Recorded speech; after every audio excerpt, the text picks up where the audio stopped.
Hey guys, what's going on tonight? Gonna do a video here and show you the differences between the stock Garrett Turbo and the aftermarket boost controlled performance VB500 turbo I have here going on the 2023 Subaru WRX. BCP turbo is all prepped, ready to go. Put it on here shortly. It's on the transmission jack here. Works easy just to raise that up, get it close, start getting all the lines mocked up and get everything fitted. And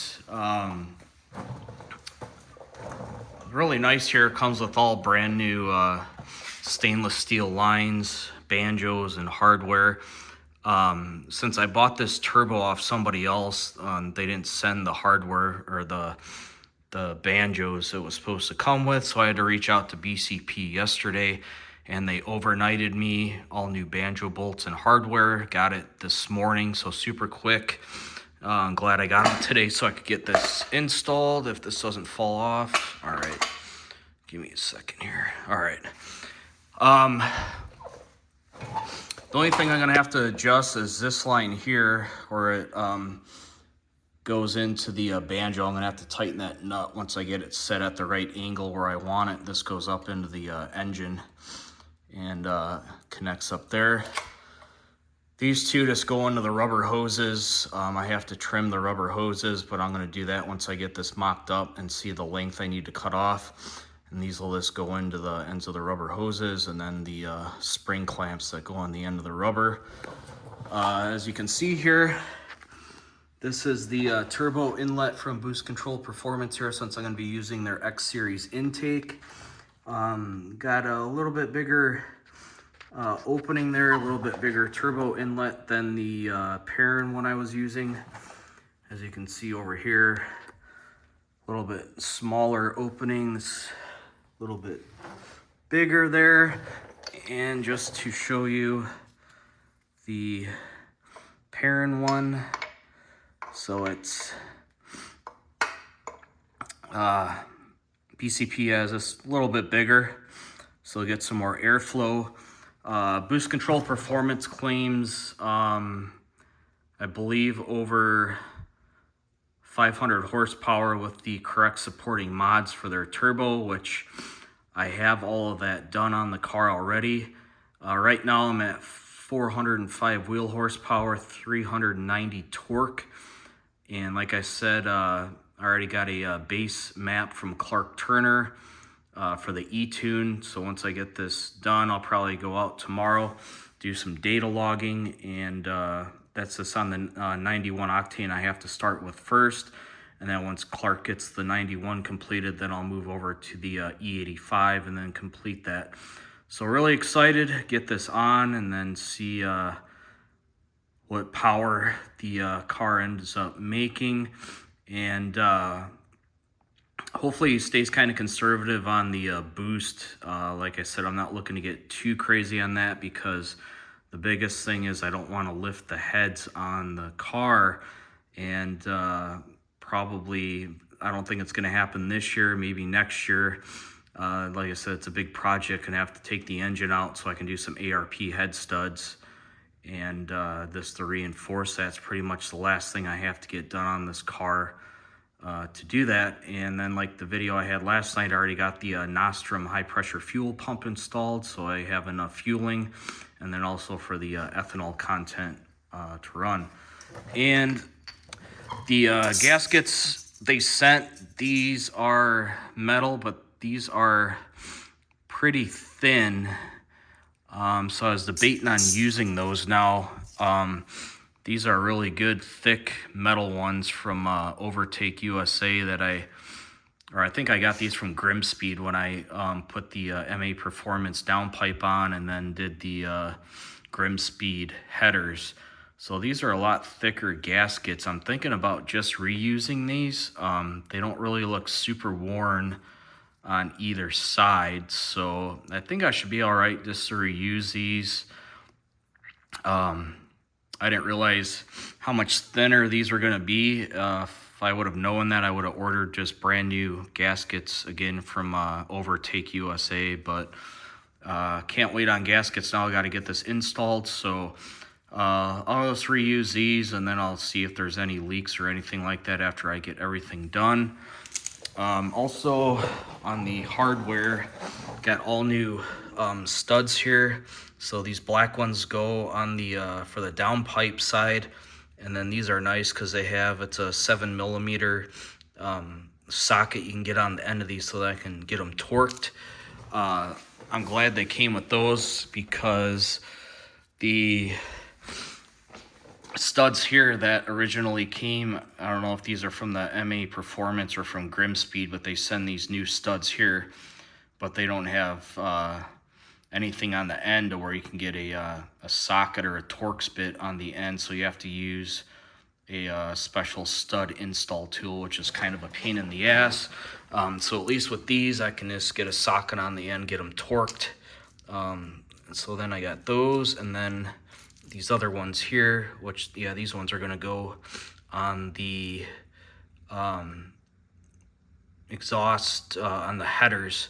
So it looks like these have a Torx bit on the end of them, probably a T10 for those. So the really nice thing about getting this turbo back off the car, since I don't know, it wasn't too long ago, was it last 2025 sometime when I put the MA Performance downpipe on along with the Grimspeed headers.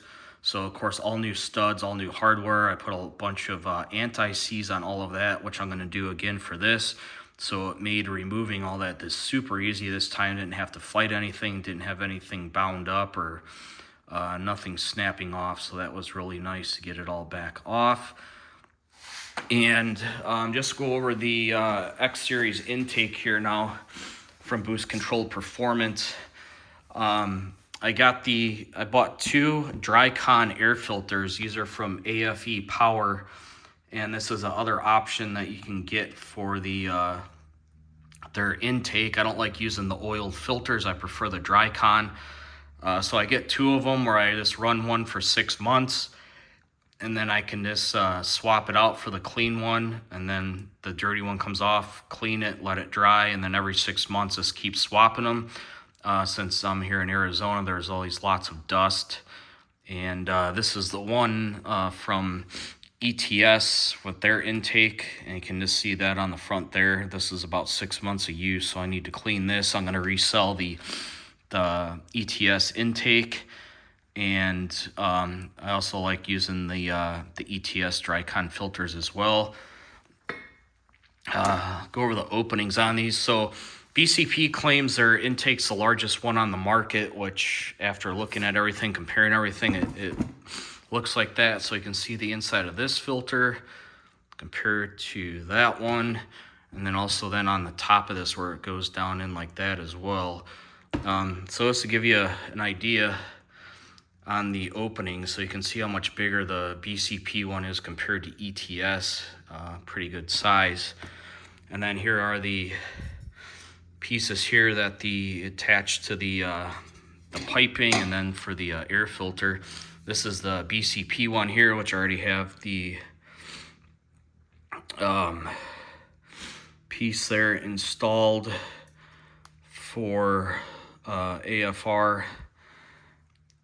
And let's see here. Here's the ETS one, so you can see this one's, quite a bit smaller. And couldn't think of the word from talking, the mass airflow sensor here.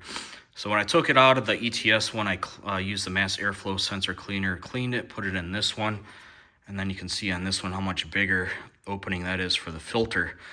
And piping on this and everything too. So BCP also claims up to 70 horsepower gains with their intake, so I'll see what I end up getting on that. And then let's show you the rest of this BCP turbo. And just a note, I had to take this oil pan piece or whatever here on the bottom. There's two studs that thread in to the bottom of the turbo right here, and then there's a gasket, like a spacer that goes on. Can't Can't really see it, but where it connects to the turbo. And then this just slides on over the studs, and you tighten them down. I did have to take it back off to get these stainless lines on because I couldn't get a wrench in there. This pipe was blocking it to get them torqued down. So I torqued all the banjos, got the right angles set at them there. And right now, gonna go get this thing underneath the car and start the installation process on this. And I'll go show you underneath the car here real quick. Hopefully there's enough light. But all